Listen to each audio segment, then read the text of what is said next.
Hamilton veut rester longtemps en F1 pour retrouver le succès. Le pilote veut définitivement aider Mercedes. Alors longtemps, qu'est-ce qu'il veut dire par longtemps? Le pilote Mercedes reconnaît que pour un athlète de haut niveau, subir un échec est quelque chose de délicat à gérer. Avec beaucoup de difficultés, en tant qu'athlète, nous sommes super déterminés. Nous n'aimons pas perdre, nous n'aimons pas échouer. Aussi, l'échec n'est pas une option. Mais parfois ça vous arrive. Ça fait partie du processus. Il s'agit de ne pas s'en vouloir, de ne pas se rabaisser, mais de l'assumer, de le mettre sur son dos et l'utiliser comme expérience pour progresser. C'est pas si facile. Le Britannique est un peu frustré d'être loin des Red Bull et des Ferrari, mais il comprend aussi que ça puisse se produire et sait que la F1 produit parfois des écarts très nets entre les équipes. Je ne dirais pas que ça fait mal, nous savons tous ce que ça pourrait être. Nous aimerions être dans cette bataille de combat. J'aimerais que toutes les voitures soient beaucoup plus proches, que nous ayons tous une bien meilleure bataille plus près de l'avant.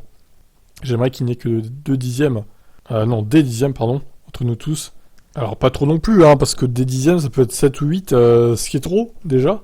Mais c'est pas comme ça que fonctionne le sport, donc je m'inquiète pas pour ça, c'est pas quelque chose que je peux contrôler pour le moment. Les habitudes champion du monde veut toujours optimiser ses performances et espère pouvoir continuer à le faire en fin de saison. Mon inquiétude, ce qui m'empêche de dormir, est de savoir ce que j'ai laissé passer. À qui dois-je m'adresser sur le circuit? Comment puis-je soutenir Bono? Comment puis-je soutenir Marcus Dudele, ingénieur en performance, et Chauveline? Dans le département aéro, comment puis-je les aider à faire le meilleur choix pour la prochaine voiture? Lorsque j'endommage la voiture, je retire de l'argent du budget et je me dis, bon Dieu, ne fais pas ça. C'est vraiment ce sur quoi je suis concentré. J'espère que lorsque nous reviendrons en février de l'année prochaine, la voiture sera directement bonne et qu'elle fera ce que nous espérons. Ça, c'est pas sûr. Alors, l'interview est très longue, je vous préviens, donc on n'a pas fini encore. Malgré les difficultés rencontrées, Hamilton ne perd pas patience et garde espoir de progresser à l'avenir. Le Britannique veut prouver qu'il mérite sa place et va encore rester plusieurs années. Ça va prendre plus longtemps qu'une année. Je pense que si nous avions gagné l'année dernière et que nous avions gagné cette année, la vie aurait été différente et le parcours aurait été différent. J'aime le fait que nous soyons passés par une phase encore plus difficile, que nous devions traverser cette épreuve difficile pour arriver au point où nous en sommes un peu plus légers et où nous flottons un peu plus. Alors oui, je dirais que ça m'a encouragé à rester plus longtemps.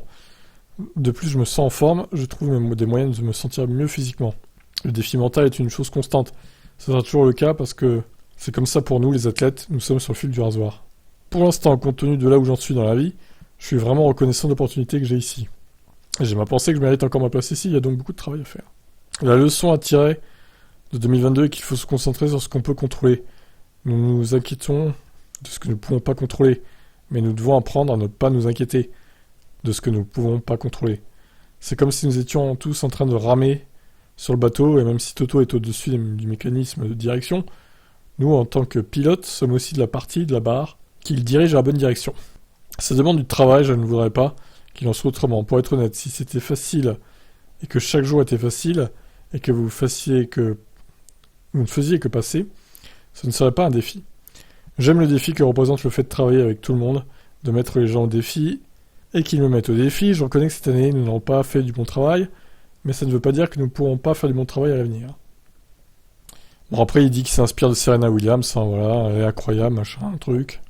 Il y a beaucoup de talent ici, il y en a d'autres qui arrivent. Je me souviens, quand je suis arrivé, que je pensais pouvoir battre tout le monde, je sais que c'est parce que je suis passé par là. J'essaie juste de travailler sur ces relations petit à petit, de les soutenir. Car comme je l'ai dit, je suis passé par là, et je sais ce que c'est. Je sais combien c'est difficile dans certaines de ces équipes. Quand vous êtes au début de la vingtaine, vous ne savez pas ce que vous pouvez ou ne pouvez pas dire, ou comment naviguer au mieux. Tout ce que vous avez, c'est la force brute, le talent et la capacité. Je suis très excité à l'idée de voir Norris et Leclerc exceller et progresser au fil du temps. Il y a de très bons gars ici. C'est marrant, il évoque pas Verstappen ou Russell. Il parle de Norris ou de Leclerc. Ah ah! Je vous laisse tirer vos propres conclusions. Qu'est-ce que ça veut dire? Est-ce que Lewis Hamilton déteste Max Verstappen et son propre équipier? Allez, c'est parti pour le débat. Ciao ciao!